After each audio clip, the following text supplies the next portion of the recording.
कृष्णं कमलपत्राक्षं पुण्यश्रवणकीर्तनं वासुदेवं जगद्योनिं नौमि नारायणं हरिम्। శ్రీకైవల్యపదంబు చేరుటకునై చింతించెదన్ లోకరక్షైకారంభకు భక్తపాలన కళా సంరంభకున్ దానవోద్రేకస్తంభకు కేలిలోల విలసదృగ్జాల సంభూత నానాకంజాత భవాండ కుంభకు మహానందాంగనా డింబకున్ లలిత స్కందము కృష్ణమూలము సుఖాలాపాభిరామంబు మంజులతాశోభితమున్ సువర్ణ సుమనస్సుజ్ఞేయమున్ సుందరోజ్వల వృత్తంబు మహాఫలంబు విమల వ్యాసాలవాలంబు నైవెలయు భాగవతాఖ్య కల్పతరు ఉర్విన్ సద్విజశ్రేయమై ఉర్విన్ సద్విజశ్రేయమై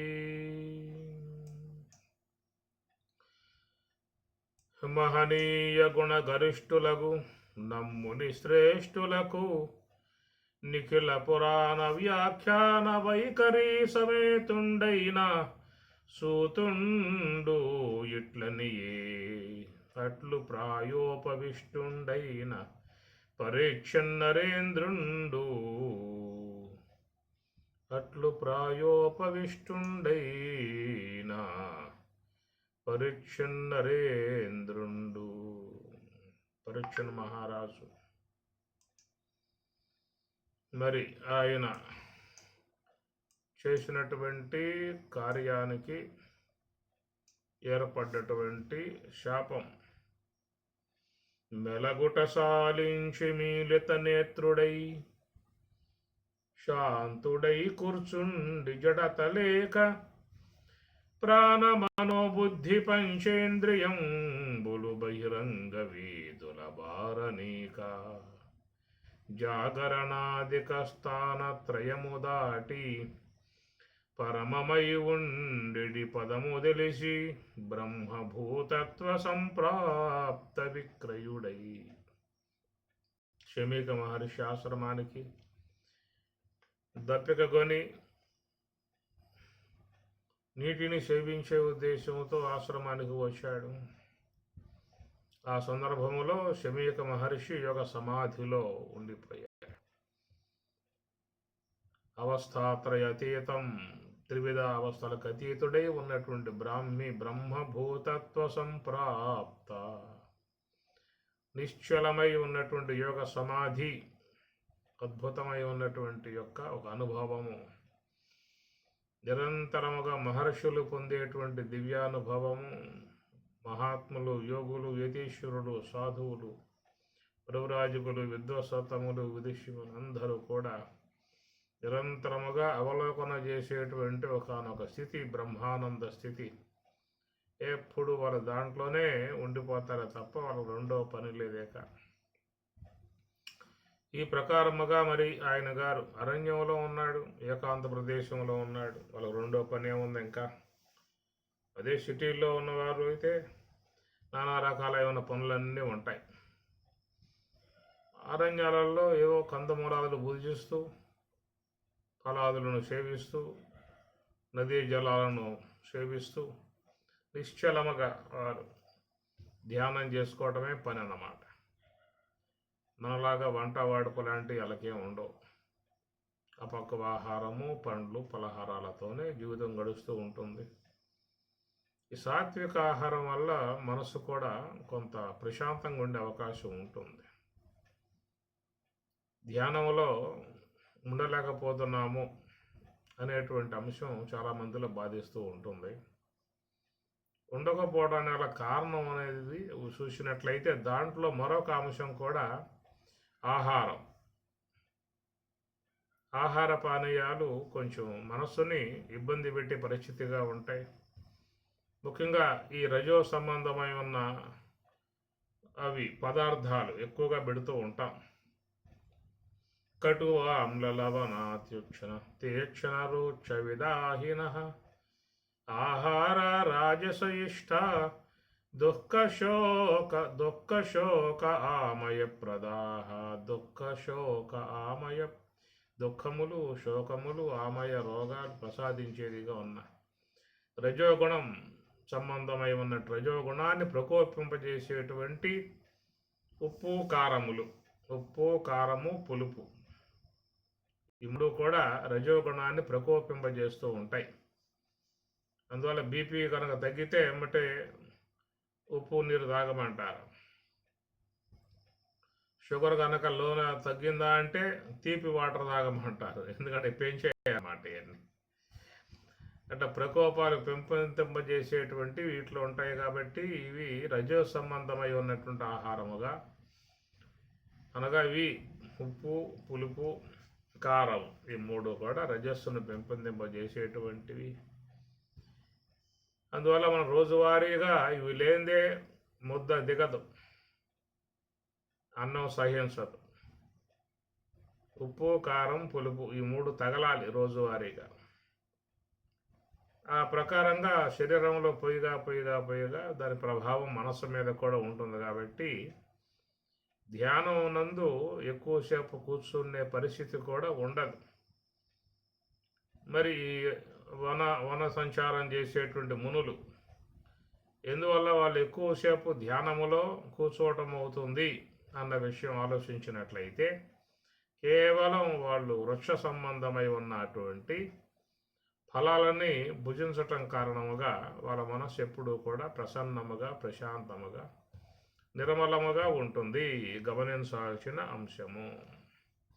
ఆహార శుద్ధియే జ్ఞానసిద్ధి అన్నారు.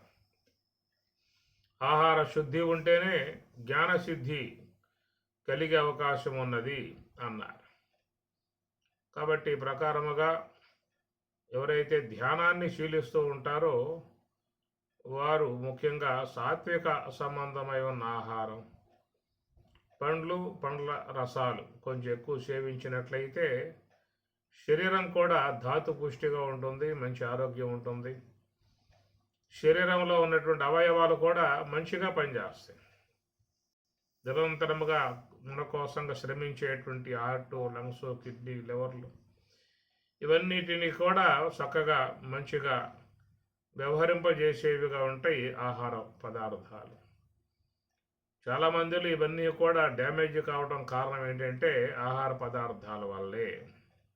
అందువల్ల మహాత్ముల అరణ్యాలలో ఉంటూ తపస్సు చేసుకుంటూ ధ్యానములో పూర్తిగా నిమగ్నమవుతారు. కాలమంతా ధ్యానమే వాళ్ళకి. అందువల్ల వారు అచిర కాలంలో యోగ సమాధి అంశాన్ని చక్కగా సవిచూసే అవకాశం అనేటువంటిది ఏర్పడుతుంది.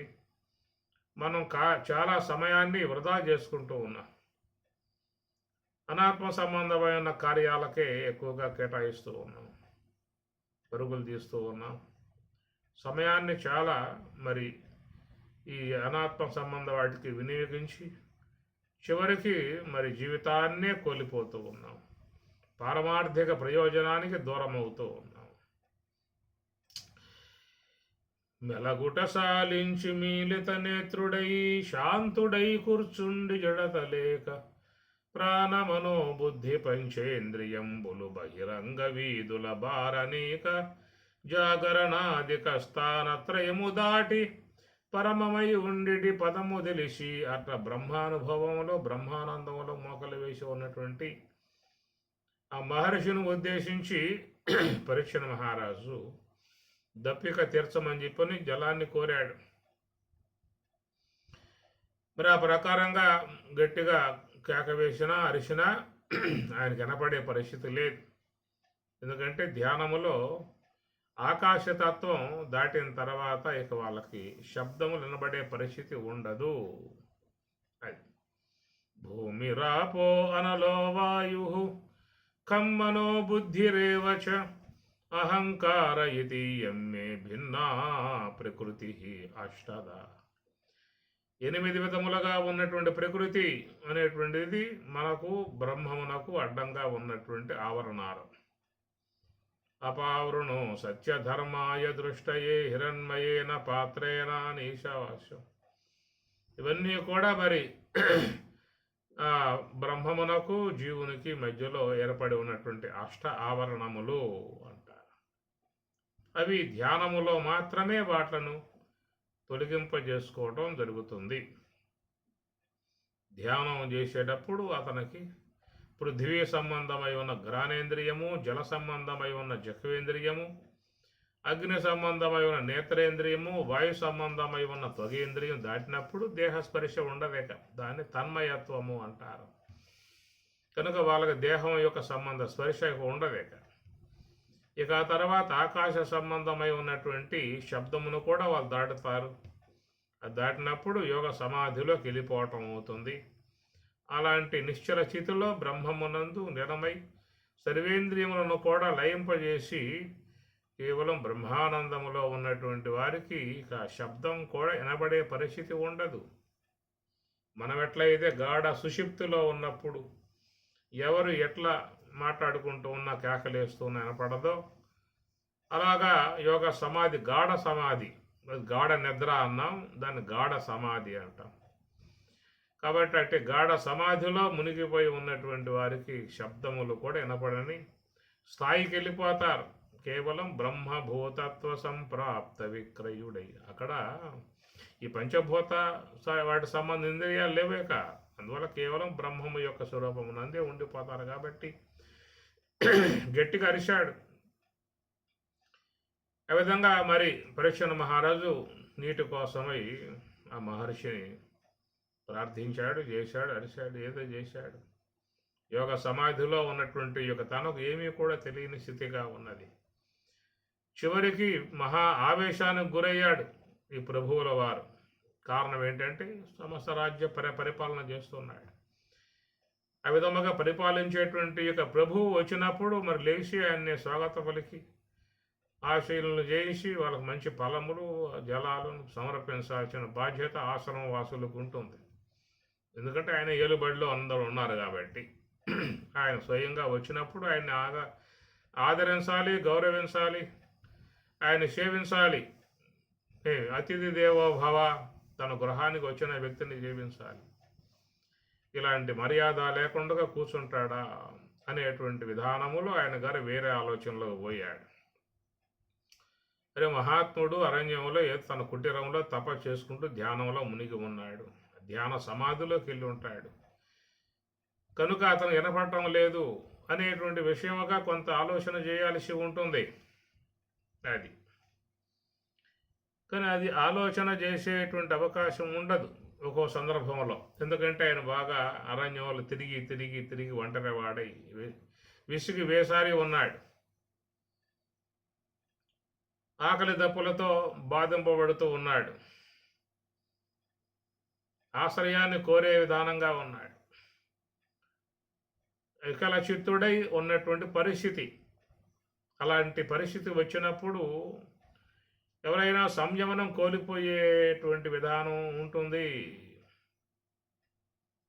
మనం కూడా గృహంలో ఉన్నప్పుడు ఆ గృహ కార్యాలలో కొన్ని సందర్భాలలో ఆవేశాలకు గురై బాగా అరవటం కేకలు చేస్తూ ఉంటారు. కొద్దిసేపు అయిన తర్వాత ఆవేశము తగ్గిపోయిన తర్వాత మళ్ళీ ఆలోచన ఏర్పడి శాంతమూర్తులై అరే మనం ఎంత తొందరపడ్డాము, ఎంత విధానంగా వాళ్ళని మందలించాము, తిట్టాము, కొట్టబోయాము, ఎంత తప్పిదం చేశామని మళ్ళా ఆవేశం తగ్గిన తర్వాత వ్యక్తి మళ్ళీ ఆలోచనలో పడతాడు. ఇది సర్వసాధారణ లోకంలో అందరికీ కూడా కలిగేటువంటి యొక్క అనుభవాలే. అయితే ఆవేశం అనేటువంటిది వచ్చినప్పుడు అక్కడ సంయమనం కోల్పోతాడు, విచక్షణ కోల్పోతాడు, విజ్ఞానం కోల్పోతాడు. ఆలోచన కూడా అతను సరిగ్గా చేసే అవకాశాలు ఉండవు. ఉద్వేగం, అది మహా ఉద్వేగం వచ్చేస్తుంది అప్పుడు ఆ సందర్భాలలో. బుద్ధి నాశాత్ ప్రణశ్యతి అని భగవద్గీత చెబుతూ ఉన్నది. అందువల్ల ఈ సంయమనం కోల్పోయి ప్రవర్తించేటువంటి విధానాలు మనకు కూడా సందర్భాలు అలాంటివి వస్తూ ఉంటాయి. అలాంటి సందర్భాలలో కొంచెం తమాయించుకోవాలి, కొంచెం ఆగాలి. అలాంటి ఆవేశాలకు గురైనప్పుడు కొంచెం మనం ఒకవైపుకి వెళ్ళిపోవాలి, పక్కకి వెళ్ళిపోవాలి. అక్కడే ఉన్నారు అంటే మళ్ళా ఆవేశం పెరుగుతుంది. ఇక చేయరాని ఘోరాలు కూడా, నేరాలు కూడా చేసే పరిస్థితి ఏర్పడుతుంది. కనుక మనం ఇలాంటి సందర్భాలని చక్కగా అర్థం చేసుకున్నట్లయితే మన జీవితాన్ని కూడా సరైనటువంటి కోణంలో మలుపులు చేసుకోవడానికి అవకాశం ఏర్పడుతుంది. తల్లులు కూడా పిల్లల యొక్క విషయంలో ఒక సంయమనం కోల్పోతారు. వాళ్ళు చేసే అల్లరికి, వాడు చేసేటువంటి గొడవకి తట్టుకోలేక వాడిని బాధి పారేస్తారు, ఆ పని కొట్టి పారేస్తారు.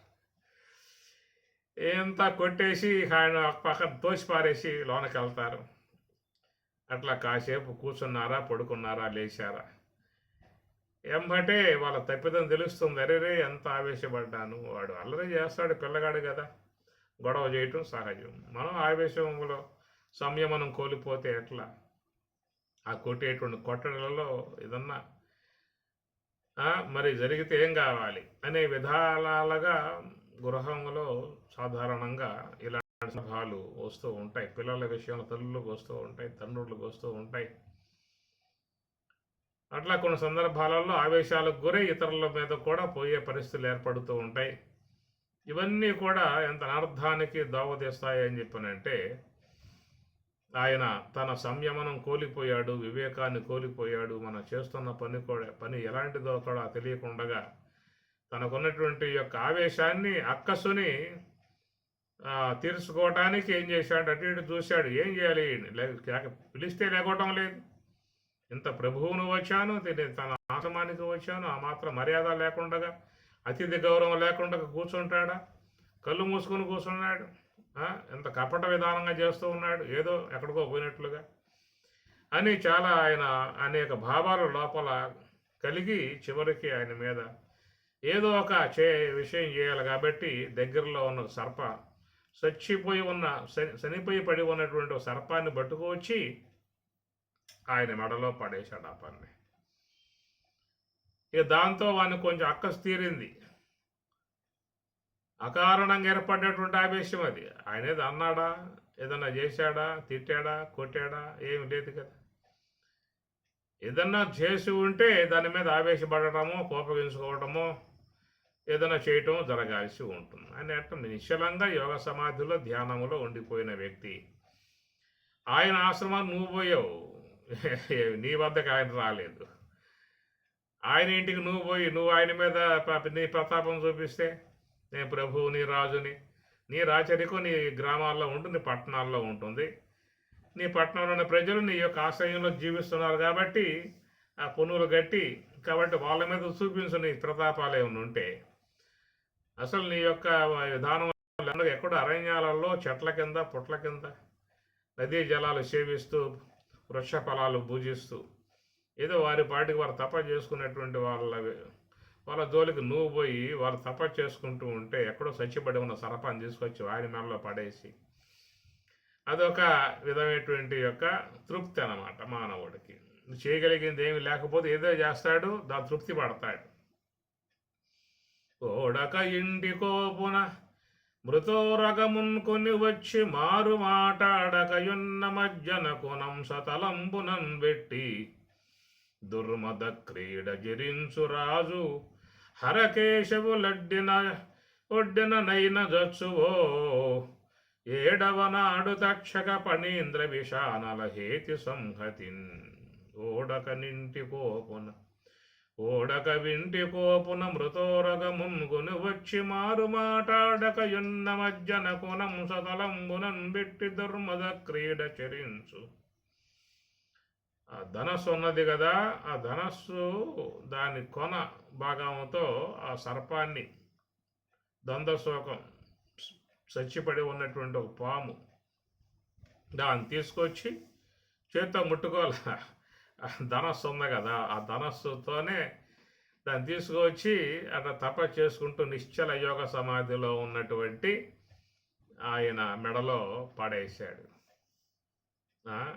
అది ఎందుకు? వీడేదో తప చేస్తున్నట్లుగా కూర్చున్నాడు, నటన చేస్తూ ఉన్నాడు. నన్ను వచ్చినా గమనించకుండా ఉన్నాడు, మర్యాద లేకుండా ప్రవర్తిస్తూ ఉన్నాడు అనేటువంటి ఒక కోపావేశం అన్నమాట.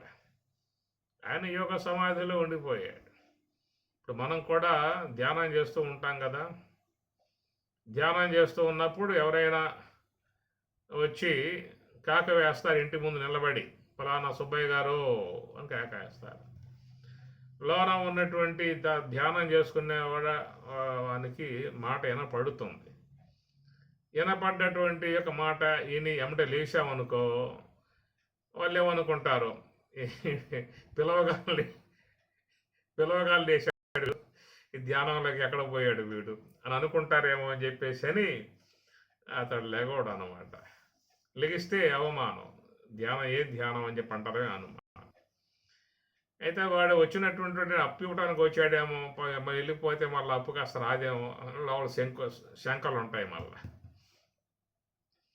ఒకవేళ ఆ విధంగా పిలిచినప్పుడు పిలుపు విన్నటువంటి విధానం నుంచి లెగవలేని పరిస్థితి కొంత ఉంటుంది. ధ్యానంలో వచ్చే విధానం అది మామూలుగా.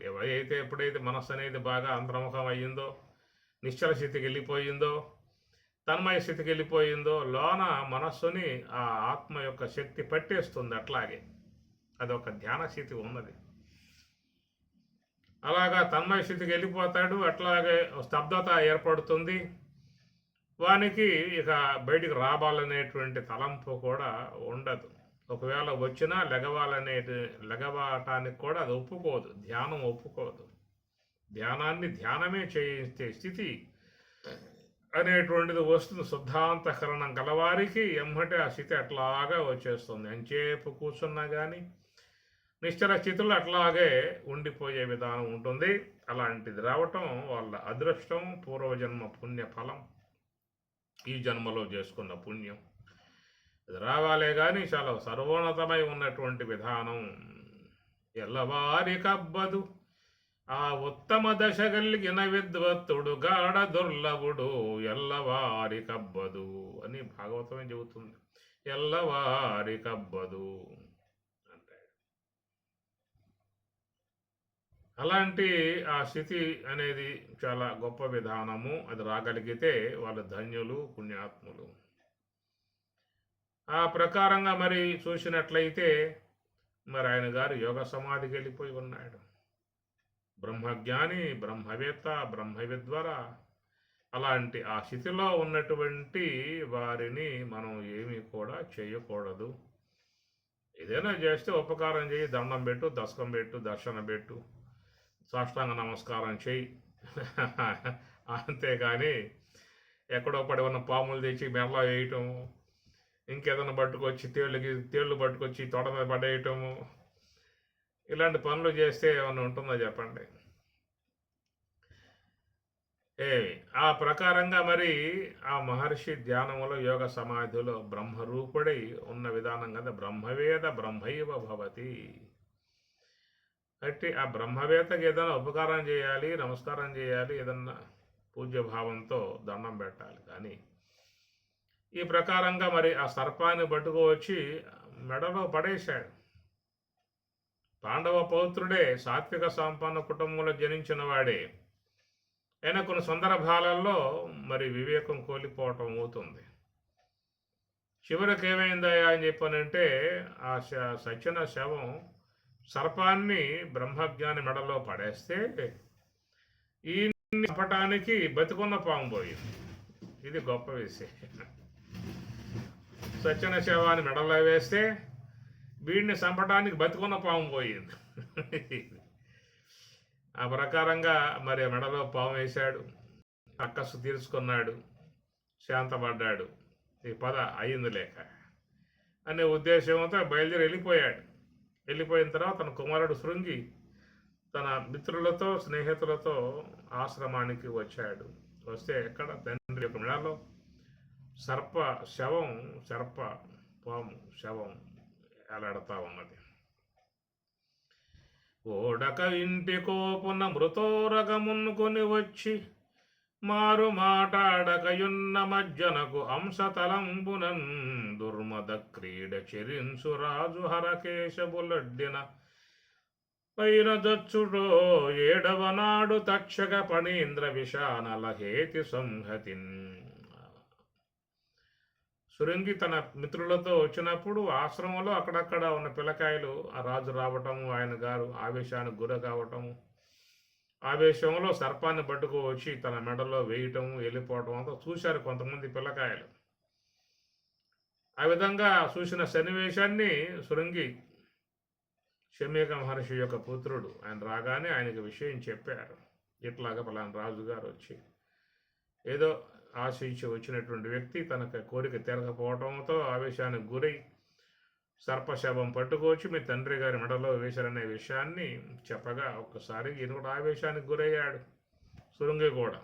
ఎందువల్లంటే వాడు మంచి ఒక వయసులో ఉన్నాడు, వాడు తపస్సంపన్నుడే, ముని బాలుడు కనుక ఓడక ఇంటి కోపున మృతోరగమున్ కొని వచ్చి మారు మాటాడకయున్న మజ్జనకు అంశతలంబునన్. ఏ ఒక రాజు అయితే ఈ ప్రకారంగా మా తండ్రి వారి మరి ఆ మెడలో సర్పశవం పడవేశాడో అదే ప్రకారముగా 7వ నాటికి ఆయన కూడా సర్ప కాటుకు గురై చనిపోగాక హరకేశవులడ్డెనైన జత్సువో 7వ నాడు తక్షక పణీంద్ర విషానలహేతి సంహతిన్.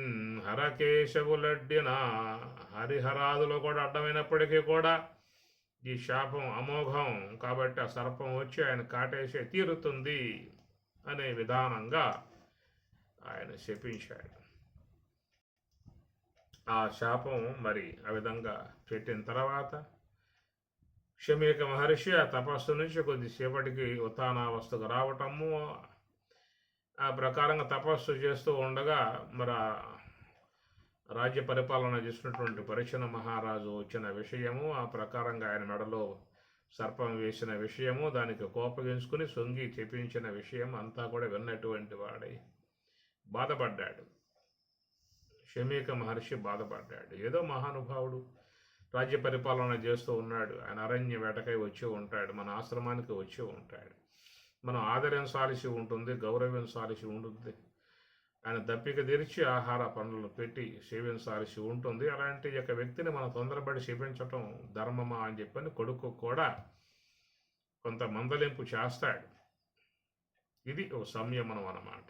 తనకు అపకారం చేసిన వాళ్ళను కూడా ఉపకార భావనగా భావించటం తపో సంపన్నులకు ఉన్నటువంటి గొప్ప గుణం అది. ఆయన కోపగించుకోవాల. శమీక మహర్షి తనకు చేసినటువంటి అపచారాన్ని ఆయన గారు దానికి ఆయన రాజు పరిపాలన చేసే వ్యక్తి మన ప్రభువు ఆయన గారు మంచిగానే భావించిన విధానం, తన కొడుకును మందలించి తన కుమారుడు పరీక్షణ మహారాజుకి ఏ శాపమునైతే ఇచ్చాడో మరి ఆ శాపం అమోఘం కాబట్టి ఎమ్మటే తన ఆశ్రమంలో ఉన్నటువంటి వాళ్ళను పంపి పరీక్షణ మహారాజుకు ఆ వృత్తాంతం అందిస్తాడు. ఇట్లా మా కుమారుడు తొందరపడి మిమ్మల్ని శపించాడు కాబట్టి మీరు జాగ్రత్తగా ఉండండి, మీ యొక్క ఏర్పాట్లు మీరు చేసుకోండి అని చెప్పేసి ఆ వృత్తాంతం కూడా శమీక మహర్షి ఆయనకి రాజుగారికి పంపటం జరుగుతుంది.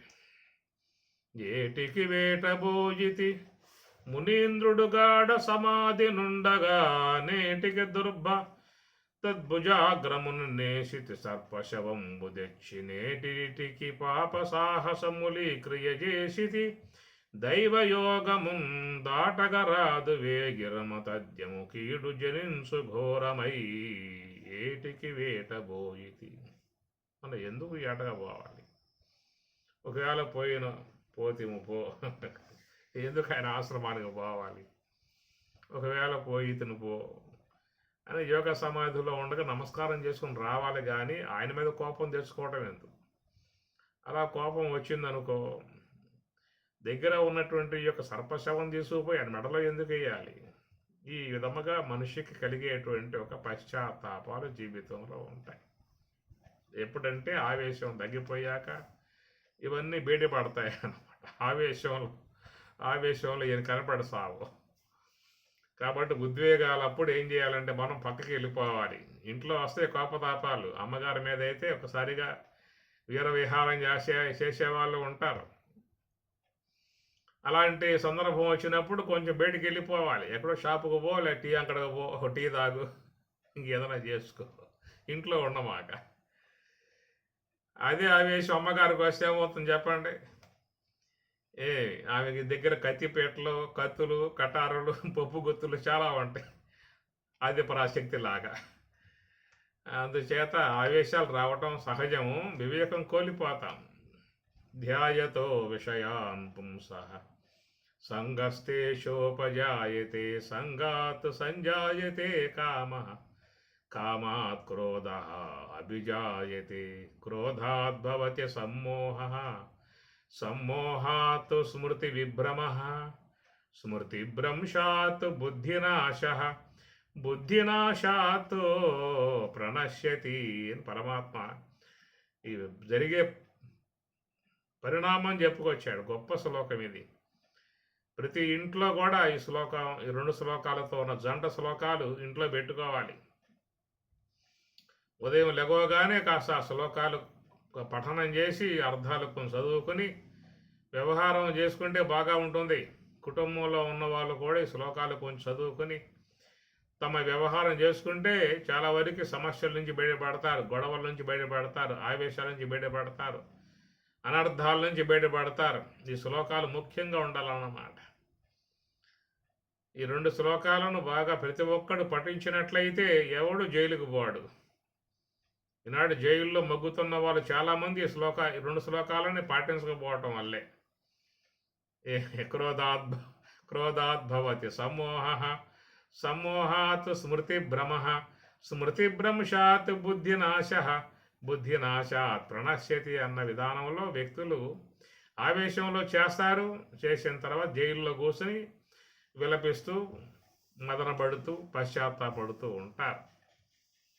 కాబట్టి ఈ ప్రకారముగా ఈ ఉదంతాలన్నీ కూడా మన జీవితానికి మంచి పాఠాలు. ఒక్కొక్క పాఠం ఒక్కొక్క విధానంగా మనకి చక్కటి మలుపులు తిప్పుతూ ఉంటాయి. అట్లా మరి ఈ పరీక్షణ మహారాజు కూడా పశ్చాత్తాపడుతూ ఉన్నాడు. ఇంకా పశ్చాత్తాపడేమి చేస్తాడు? ఇంకా అది మునీశ్వరుడు చెప్పినటువంటి యొక్క శాపం, అమోఘమై ఉన్న శాపం తప్పించుకోవడం అంత సాధ్యమైనటువంటిది కాదు. ఏటికి వేటబోయితి మునీంద్రుడు గాఢ సమాధి నుండగా నేనేటికి తద్భుజాగ్రముననేషితి సర్పశవంబు తెచ్చి నేటికి పాప సాహసములీక్రియ చేసిది దైవయోగముందాటగరాదు అని ఆ ప్రకారంగా పరీక్షిత్ మహారాజు చాలా పశ్చాత్తాపాన్ని చెందాడు. మరి ఏం చెందినా కానీ చెప్పాడు. మరి ఈ శమీక మహర్షి కూడా, నాయనా జాగ్రత్త, మావాడు అమోఘమైనటువంటి సంపన్నుడు కనుక వీడి పెట్టేటువంటి శాపాలు తప్పేటువంటి అవకాశాలుగా లేవు. వీడు కూడా నాలాగా తపో సంపన్నుడే. అయితే కొంచెం వయసులో ఉన్నాడు కాబట్టి తమాయించుకోలేడు. నేనంటే కొంచెం వయసులో పైపడ్డా కాబట్టి కొంచెం నిదానించి ఆశతూసి ప్రవర్తించే విధానం. మరి కొంత వయసు పైబడిన తర్వాత చాలా వేగాలు తగ్గిపోతాయి, మనిషిలో ఆలోచనలు ఏర్పడుతూ ఉంటాయి, ఆలోచించి చేసే విధానం ఉంటుంది. వయసు యొక్క ధర్మాలు వేరు, తొందరపాటుతనాలు ఉంటాయి. అందువల్ల మావాడు ఈ ప్రకారంగా శపించిన విధానం ఉన్నది కనుక నీ జాగ్రత్తలు నువ్వు చేసుకో అని చెప్పేసి అని తెలియజేయటంతో ఈయన కూడా అక్కడి నుంచి ఏం చేయాలా అని చెప్పేసిన విషయం మీద ఆలోచనలో పడ్డాడు. ఏదైనా తప్పదు, 7 రోజులలో మనకు మరణం తథ్యము అనే విషయం వానికి రూఢి అయ్యింది. ఇక అమోఘం, దాన్ని తప్పించుకోవటం అనేది సాధ్యం కాని విధానం. 7 దినంబుల ముక్తిన్ గూడగా ఏ రీతి వచ్చు గురు సంసార క్రీడనమే క్రియడదగు చూడును మా తండ్రులార శృతి వచనములన్. కాబట్టి 7 రోజుల్లో మరణం వస్తుందని చెప్పి అన్నప్పుడు ఇంకెవడేం చేస్తాడు చెప్పండి?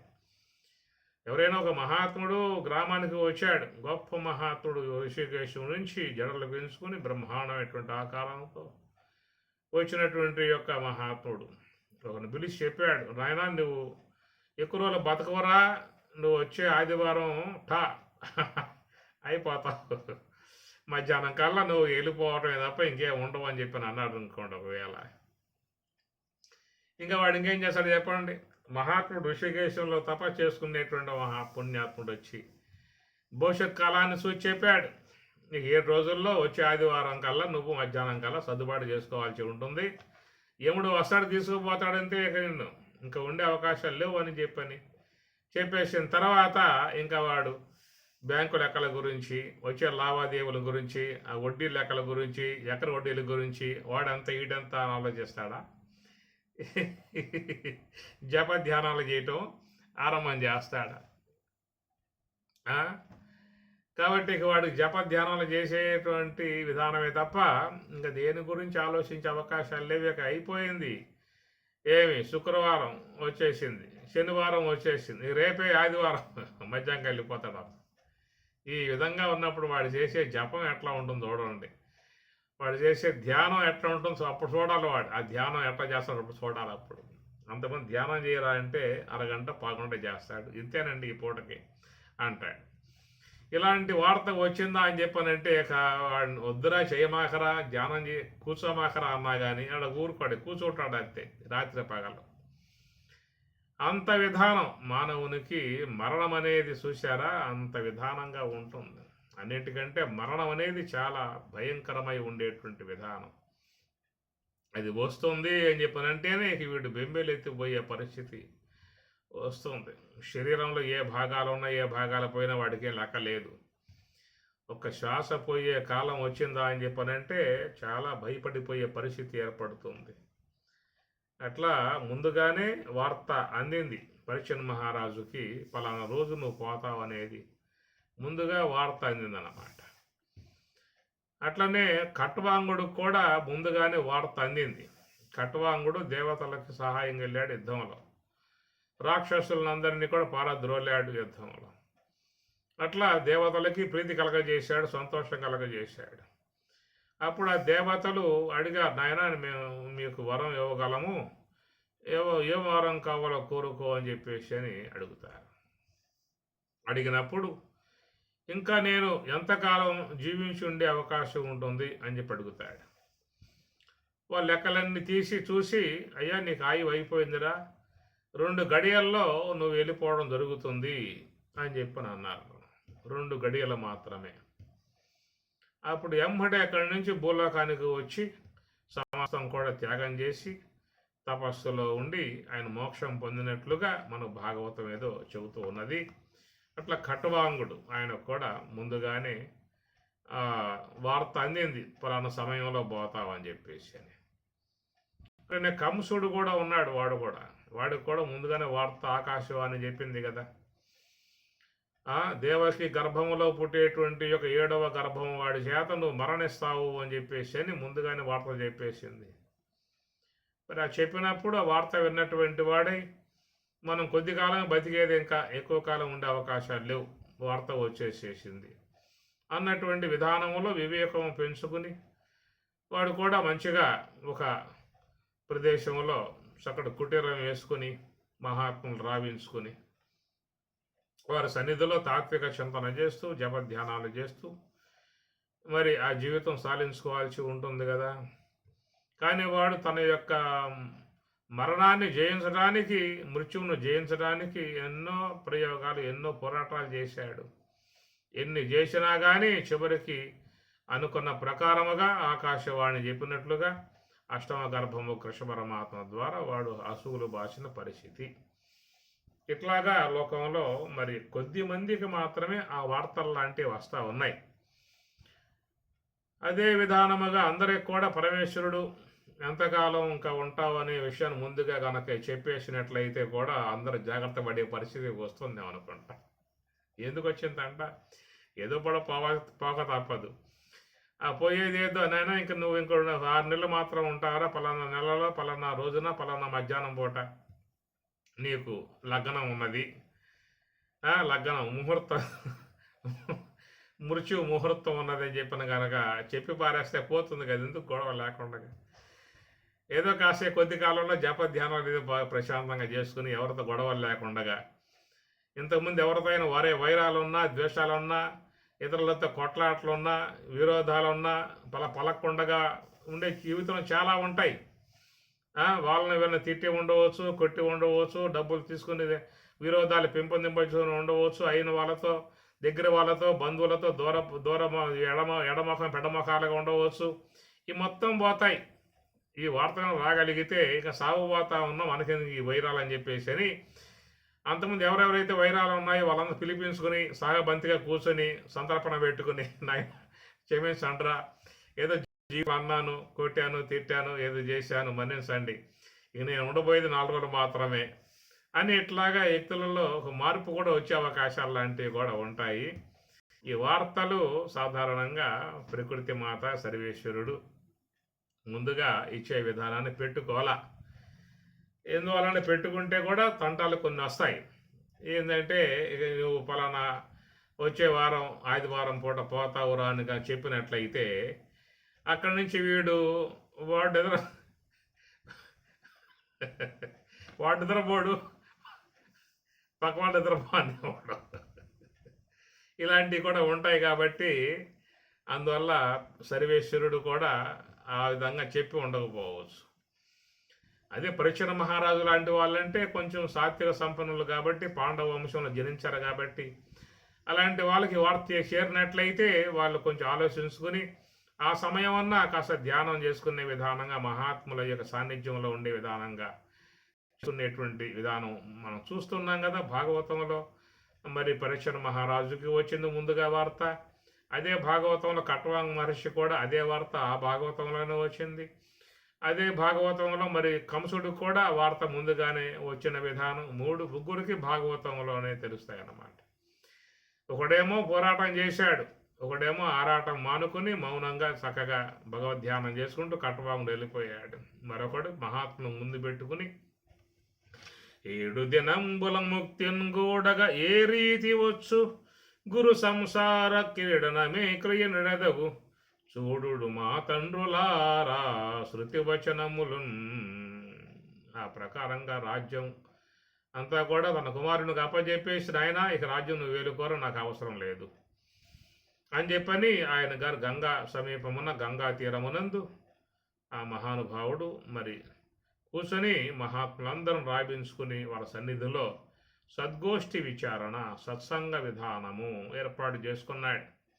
తత్సంగత్వే నిస్సంగత్వం నిస్సంగత్వే నిర్మోహత్వం నిర్మోహత్వే నిశ్చలతత్వం నిశ్చలతత్వే జీవన్ముక్తి అన్నట్లుగా ఆయన మహాత్ముల సన్నిధిలో సత్సంగ కార్యక్రమం ఏర్పాటు చేసుకున్నాడు. ఏమి అట్లాగా మరి చూసినట్లయితే కొంత వయసు పైబడిన తర్వాత కూడా అందరూ ఇలాంటి మార్గాన్ని ఏర్పాటు చేసుకోవాల్సి ఉంటుంది. ఇంకా మనవాళ్ళు ముద్దు మనవాళ్ళు మనవరాండ్లు ముద్దు మనవరాండ్లు వడ్డీలు చక్కెర వడ్డీలు ఆ వడ్డీలు ఈ వడ్డీలకి చెప్పి ఎంతకాలం చూస్తా వాళ్ళని. ఇంకా మా మనవడి పెళ్ళి కావాలయ్యా, ఆ పెళ్ళి అయిన తర్వాత వెళ్ళిపోతాను, వాడు మన పెళ్ళి అవుతుంది, వాడికి ఒక బిడ్డ పడతాడు, మా ముందు మనవాడండి, వాడికి కూడా పెరిగి పెద్ద పెళ్ళి అయిన తర్వాత అప్పుడు పోతా అంటాడు. ఈ ప్రకారంగా ఈ మోహాలు పెంచుకుంటూ పెంచుకుంటూ పెంచుకుంటూ పోతే ఇంకేముంది చెప్పండి.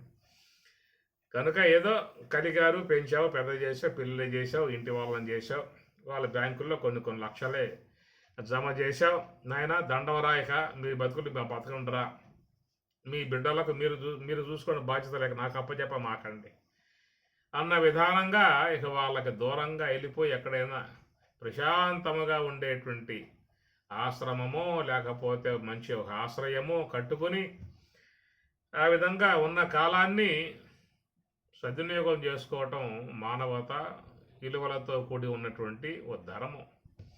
ఇంకెంతకాలం పెంచుకుంటూ పెంచుకుంటూ పెంచుకుంటూ పెంచుకుంటూ పెంచుకుంటూ పోవాలి. ఎందుకంటే ఈ కనే వాళ్ళు కూడా అప్పచెప్పేస్తారు, ఇద్దరు ఖాళీగా ఉన్నారు ఇంట్లో, ఆయాలను పెట్టుకుంటే వాళ్ళ డబ్బులు ఇవ్వాల్సి వస్తుందని చెప్పేసి అని వీళ్ళకి అప్పచెప్పేస్తారు వాళ్ళిద్దరిని కన్నటువంటి వాళ్ళు.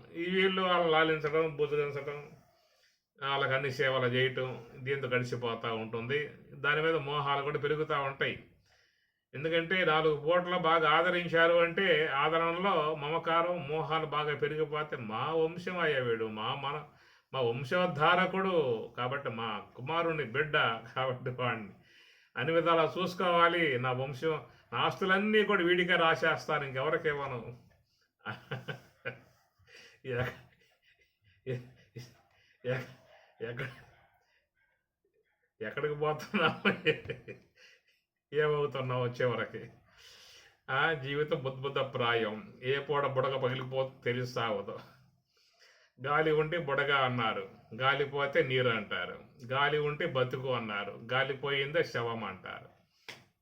ఆ వచ్చే పోయే శ్వాస కూడా పోతున్నా పోతున్నా పోతున్నా అని బయటకు వస్తూ ఉంటుంది. మళ్ళీ ఏదో కర్మ లోపల లాగుతూ ఉన్నది.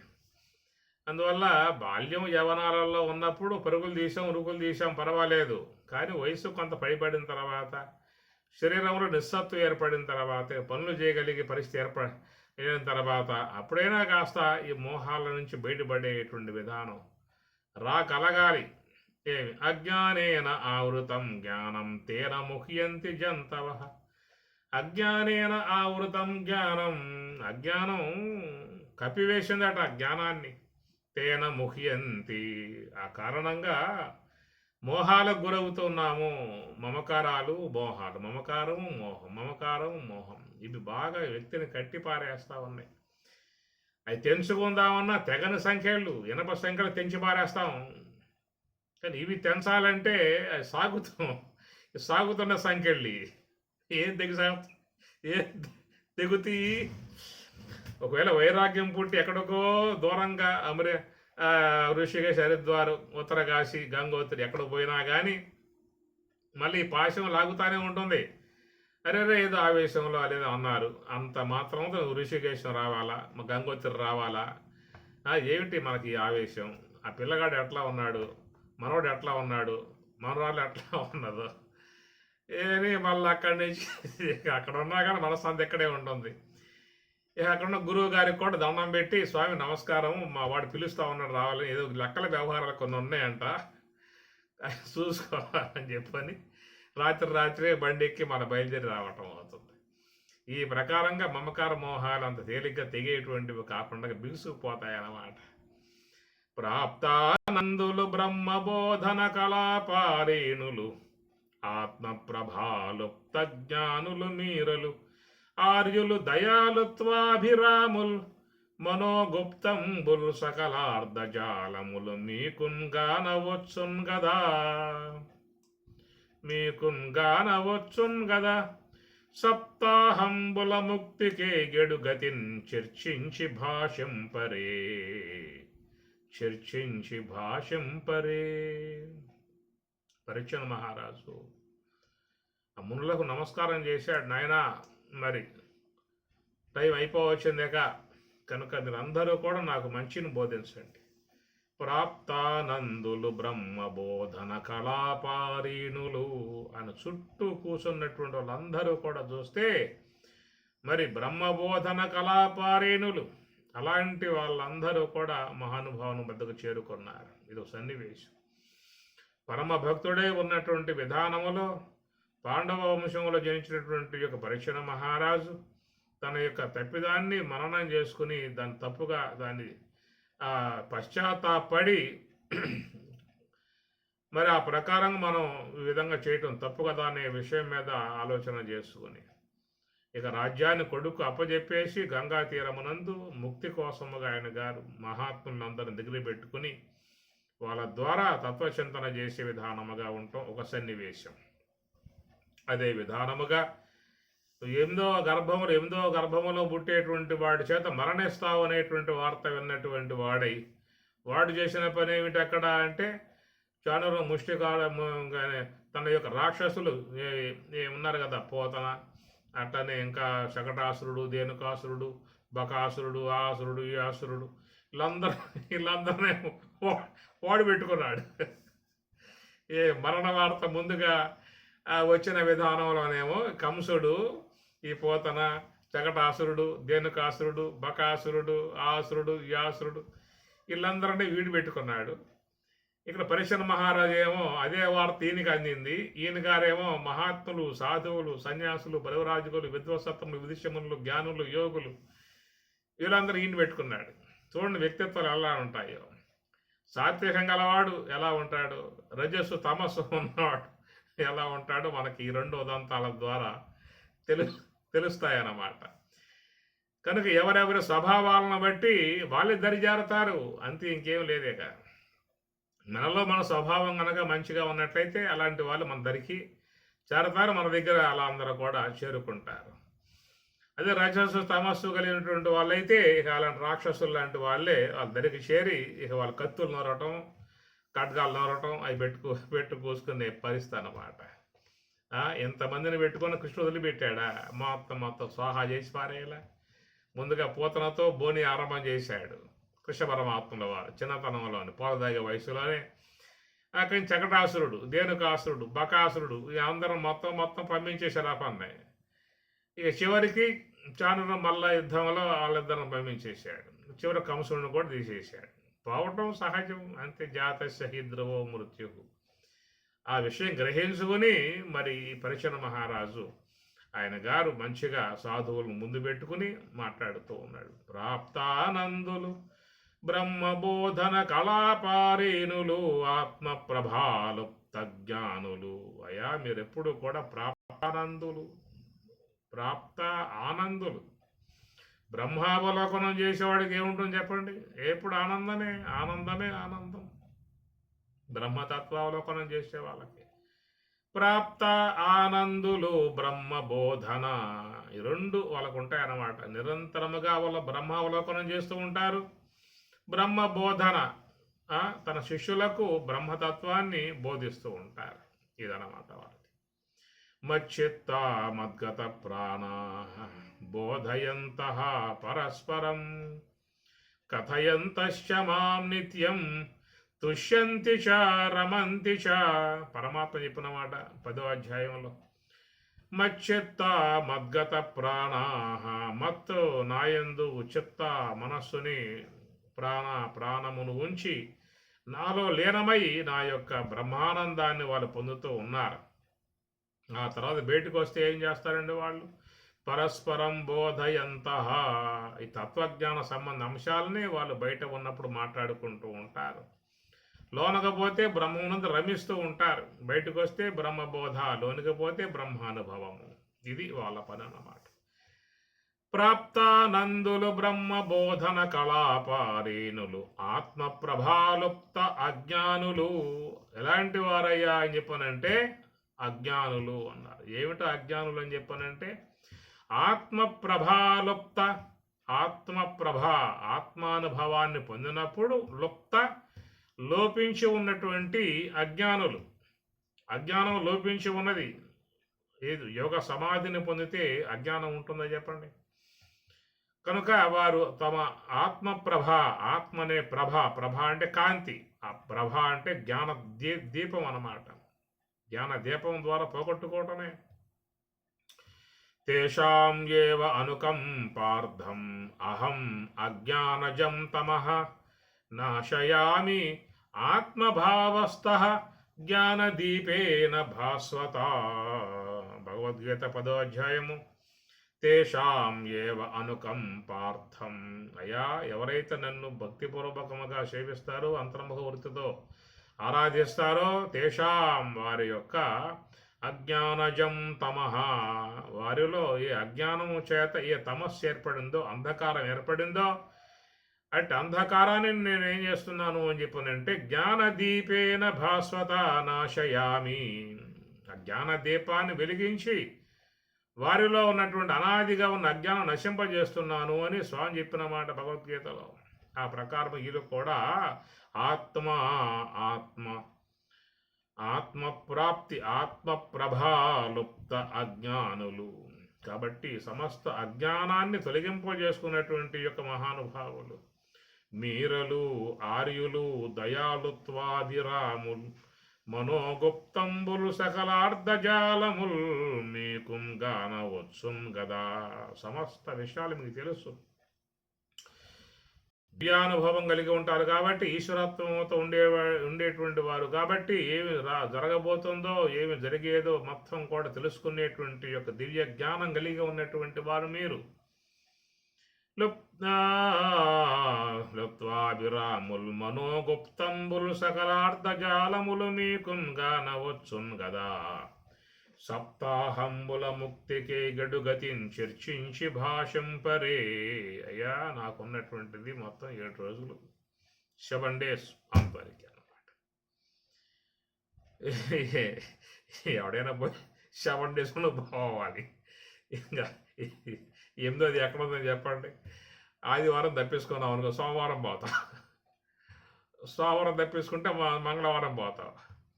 మంగళవారం కాకపోతే బుధవారం పోతావు, లేదా గురువారం శుక్రవారం పోతావు, శనివారం పోతావు. ఏదో వారం పోవాల్సిందేక. 7 రోజుల్లో ఎవరైనా పోవాల్సిందే. ఆదివారం కాకపోతే సోమవారం, అది కాకపోతే మంగళవారం, లేదా బుధవారం, గురువారం, శుక్రవారం, శనివారం, మొత్తం 7 రోజులు అందరికీ ఉన్నది. 7 రోజుల్లో వెళ్ళిపోవాల్సి ఉంటుంది. సప్తాహంబుల ముక్తికే గడిగతిన్ చర్చించి భాషంపరే అని ఆ మహానుభావుడు తత్వజ్ఞానం ముందు పెట్టుకుని వాళ్ళతో చక్కగా విన్నవించుకొని తనకున్నటువంటి ఆ యొక్క ఆవేదన తెలియజేసుకొని నాకు ఎట్లాగా చేస్తే, ఏ విధంగా చేస్తే నాకు ఈ 7 రోజుల్లో ముక్తి ఏర్పడుతుందో నాకు అట్టి మార్గాన్ని మహానుభావులారా చెప్పండి అయ్యా అని చెప్పేసి నిదానంగా ఆయన కోరుకుంటూ ఉన్నాడు పరీక్షణ మహారాజు. ఓం సహనా భవతు సహనౌ భునత్తు సహ వీర్యం కరవావహై తేజస్వినావధీతమస్తు మా విద్విషావహై.